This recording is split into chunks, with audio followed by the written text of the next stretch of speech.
很久以前，在广东嘉应州的山村度，有一个爱读书也爱谈故事的青年，他的名叫做罗phong伯。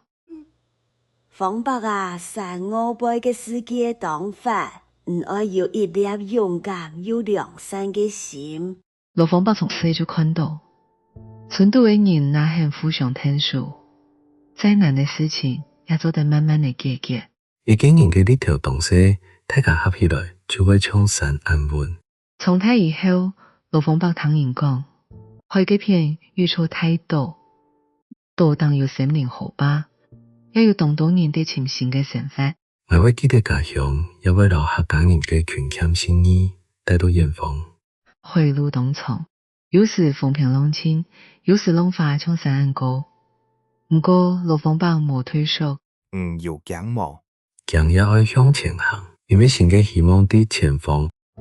到了婆羅洲，羅phong伯看到唔同樣嘅世界，隔壁有美美的樹那、彎彎的河壩，還有來自無窮地方嘅人。歡迎來到呢片土地。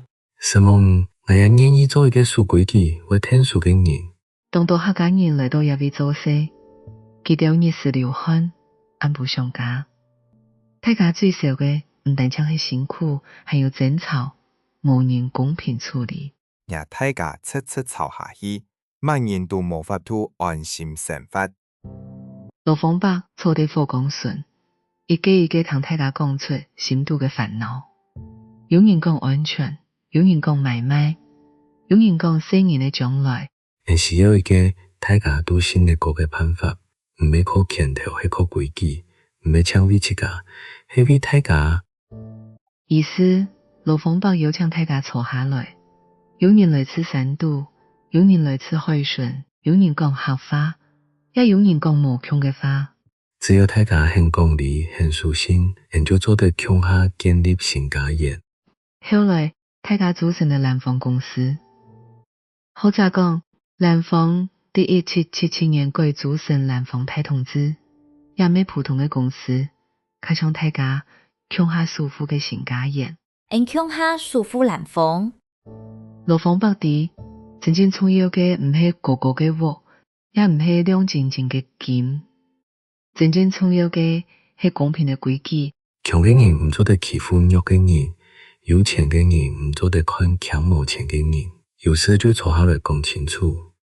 南方慢慢地熱鬧起來，人啲49萬米間，啲河順運貨，啲山順努力做事，無窮出權嘅人，也好為互相尊重。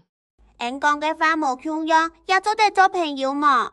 當然做得，新年也窮樣都做得強下向前行。不過，新家園唔會永遠平靜，有時風雨來，有時爭執來，有時我輩嘅勢力也想插手。也下按樣辦做。唔好驚，先叫人再修路，先團結，再想辦法。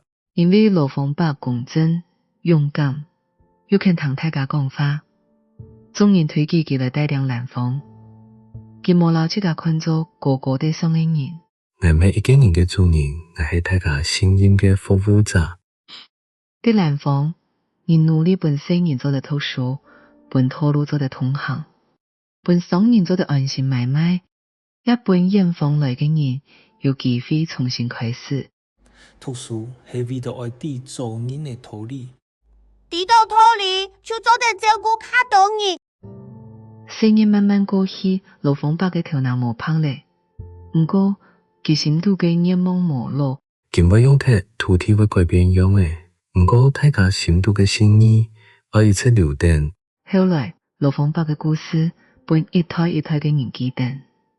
有人講，佢啲海嘅片建立咗一個特別嘅家園，嗰隻家園嘅名叫做南方。只要大家願意同心，就做得比遠方種下一粒新嘅希望。